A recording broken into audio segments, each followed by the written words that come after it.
Hello everyone, this is zizzlerizzle8707 and welcome to the Cobra channel. And today's video is a video response to zizzlerizzle8707 and thunderhound369, who he recently tagged me to answer these two questions. Now, first things first, you will notice that zizzlerizzle8707 right now is wearing back his old mask. As per request, my thunderhound369, aka Brian here, would like to see me in the mask. Well, sometime anyway. So here I am. I actually appeared in this video with a mask. Now, in their videos, they asked these two questions. Number one, what is my top 3 favorite albums released in 2010? Now, this is a very hard question, and I don't actually update myself on new music. Once in a while, if I accidentally heard something nice, I would like it and I would just get the song. And most of the time I would just listen to music scores in a movie, movie soundtrack, and games, instrumental music scores, and that's what I listen most of the times. So if I'm going to say my top 3 favorite, I would have to thank my girlfriend who influenced me on these songs, because she kept on playing these songs and I somehow liked it. So to those out there who are watching this video, please do not hate me for this, because I do like these songs and sometimes I do listen to them. Number 1, Grenade by Bruno Mars. Number 2, Love Song by Cinema Bazaar. Now you will notice these two songs is actually they are emo songs. Yes, I do listen to emo songs. Number 3 would be DJ Got Us Loving Again by Usher, which is a trance song.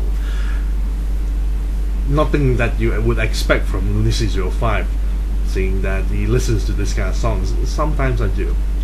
Now, since the first question is out of the way, let's move on to the second question. The second question is, what, in my opinion, is the best figure released in 2010? Now, this is a very hard question indeed, and I have to ponder quite a number of hours into it. Now, to those who watch this video, to those who know me, I love G.I. Joes. There's no doubt about it. Even my channel is called Cobra Command Central. Now, you will expect this coming out sooner or later. The 2010 release, not just G.I. Joes of course, but I'm going to focus on G.I. Joes. The 2010 release of The Pursuit of Cobra, the Jungle Viper. Now, I have to apologize to those who is watching this video right now that they are expecting some other figures like Ellie Viper, maybe Beachhead, maybe Firefly, Storm Shadow, or Snake Eyes. No. I like the Jungle Viper because, first off, it pays a homage to the Night Viper. Yes, the old Night Viper, the 1980s Night Viper. Second, he has a very huge sniper rifle, which I really like, and detachable too, the parts. Third, the wings. Absolutely gorgeous in design and makes a perfect camouflage for an assassin, which is very nicely done indeed. And for body sculpt, which absolutely all of them are new stuff. Of course, most of the figures for the Pursuit of Cobra would have new sculpt, but this is absolutely gorgeous as well, especially on the scope, the face visor scope, very nicely done. And finally, two additional joints for a G.I. Joe figure, which is not very common indeed. For the Jungle Viper, the left hand actually goes, in downwards and upwards for the wrist joint, besides the swivel.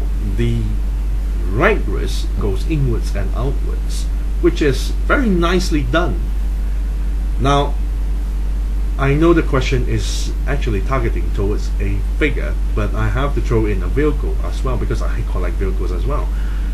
For a 2010 release, And to those who already expected this, the Pursuit of Cobra His Tank version 5.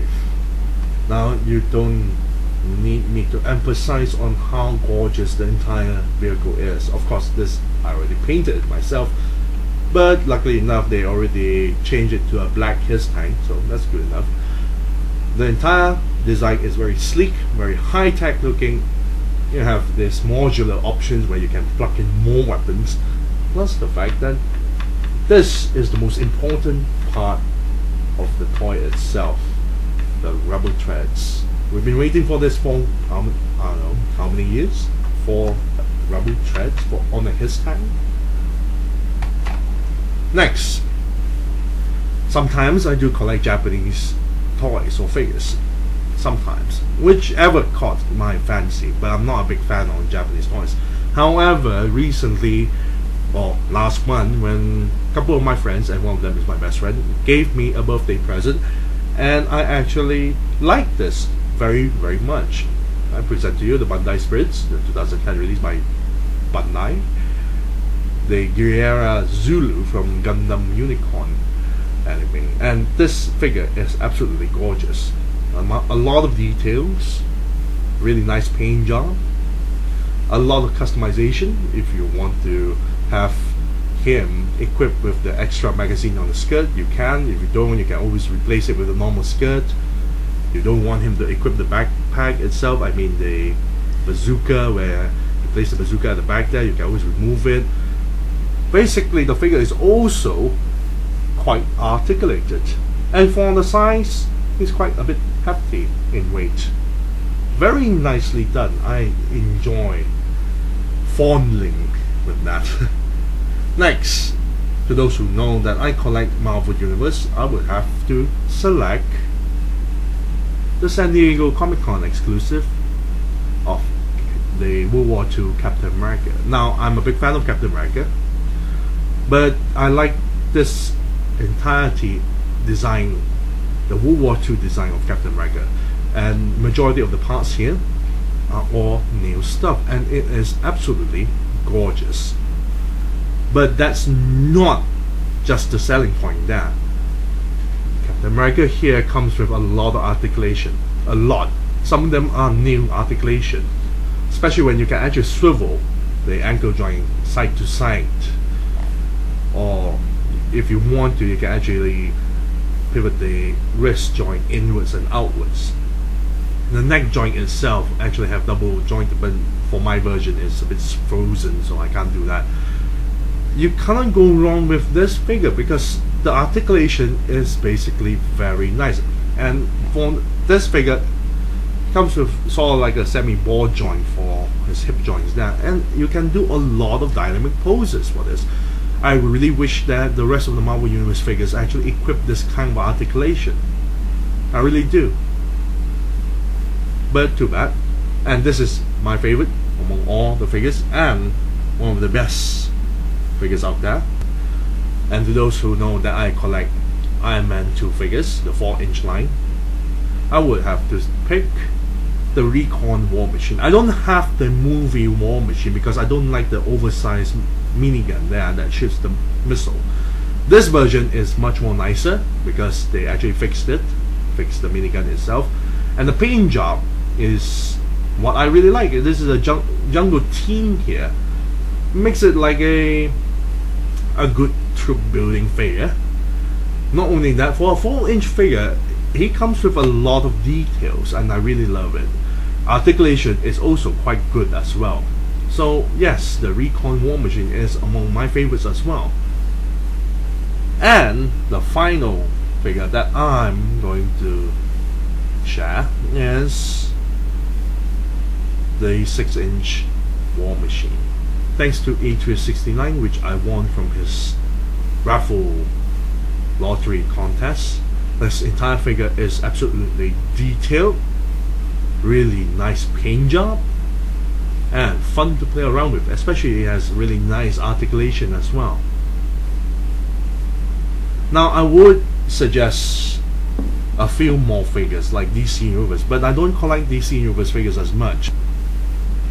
And if I'm gonna count more stuff like Revotech figures, again, I don't have a lot of Revotech figures, and some of the Revotech figures, like the sci-fi Revotech figures, like the alien figure, which is absolutely gorgeous. Although I do have another one which I'm gonna post sooner or later, the Jason Voorhees figure.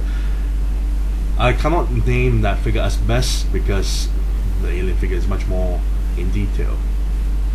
So there you have it. This is the video response to zizzlerizzle8707 and thunderhound369. I thank you all for watching. This is Lucy05 and I'm signing off.